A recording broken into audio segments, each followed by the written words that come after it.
ابھی تक आपने बहुत सी वीडियोस YouTube पे, बहुत से व्लॉग्स और मेन स्ट्रीम मीडिया, चाहे वो पाकिस्तान का हो या अफगानिस्तान का सोशल मीडिया या उनका मीडिया हो, बहुत सी खबरें सुनी होंगी। पाकिस्तान का ये क्लेम है कि हमने 20 से ज्यादा 20-25 के करीब जो अफगानिस्तान की चेक पोस्टें हैं उन पर ना सिर्फ कब्जा किया है बल्कि सब्ज हलाली परचम भी लहरा दिया है। अफगान तालिबान जो इस टाइम इंडिया में, अफगान तालिबान के मिनिस्टर आमिर खान मुत्तकी वहां पर मौजूद हैं, उन्होंने कुछ घंटे पहले प्रेस कॉन्फ्रेंस की है और उस प्रेस कॉन्फ्रेंस में अफगान तालिबान के मिनिस्टर ने ये क्लेम किया है कि पाकिस्तान अफगानिस्तान की जंग में अफगानिस्तान ने तकरीबन 20 से ज्यादा पाकिस्तानी चेक पोस्टों पर कब्जा कर लिया था और तकरीबन 50 से ज्यादा पाकिस्तानी फौजियों को शहीद किया, जबकि पाकिस्तान का यह क्लेम है कि हमने तकरीबन 200 से ज्यादा अफगान फौजियों को मार गिराया है। अब आपने दोनों साइड की बात तो सुनी होगी, लेकिन मेरे ख्याल से यहां पर जब भी जंग का माहौल होता है या दुनिया में कोई भी जंग होती है, खासतौर पे इस खित्ते की अगर पाकिस्तान, इंडिया और अफगानिस्तान इन कंट्रीज की बात की जाए तो प्रॉपर जो नंबर है वो जाहिर बात है कोई भी कंट्री उस तरीके से नहीं बताना पसंद करता या फिर बढ़ा चढ़ा के दूसरा कंट्री बताता है कि जी पाकिस्तान और अफगानिस्तान की अगर जंग है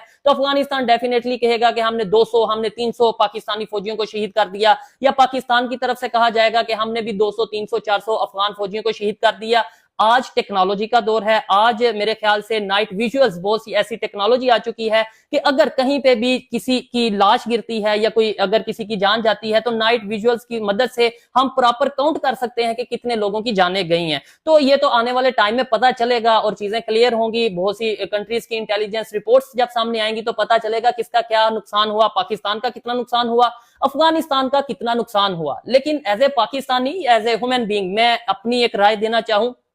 तो मैं सोचता हूं कि परिंदे क्यों नहीं आते, कंकर क्यों नहीं बरसाते। जब मैं देखता हूं कि गोली चलाने वाला भी मुसलमान और जिसे गोली लगे वो भी मुसलमान, जब मैं देखता हूं जो गोली चलाता है वो भी नारा लगाता है ला इलाहा इल्लल्लाह और जिसे गोली लगती है वो भी नारा लगाता है ला इलाहा इल्लल्लाह, जब मैं देखता हूं कि गोली चलाने वाला गाजी और जो गोली जिसे लगती है वो शहीद होगा, तो फिर परिंदे क्यों कर आए और किसकी मदद को आए? क्या वो इस मुसलमान की मदद को आए या अफगानिस्तान बॉर्डर के उस साइड की मुसलमान की मदद को आए? पाकिस्तान भी ये कहता है कि पाकिस्तान दुनिया का वाहिद इस्लामिक कंट्री है जो कि पूरे इस्लामिक उम्मा को रिप्रेजेंट कर रहा है, एटॉमिक पावर रखता है, वाहिद इस्लामिक एटॉमिक पावर है। अफगानिस्तान का भी ये क्लेम है कि हमारे यहाँ पे प्रॉपर शरी निजाम है और इस्लाम के नफाज के लिए हम काम कर रहे हैं। मैं हमेशा से ये कहता आया हूं कि किसी भी कंट्री का, चाहे वो इस्लामिक कंट्री है, चाहे वो नॉन मुस्लिम कंट्री है, मेजोरिटी जहां पे भी जिसकी है, लेकिन किसी कंट्री का कोई मजहब नहीं होता। मजहब हमेशा किसी इंडिविजुअल का होता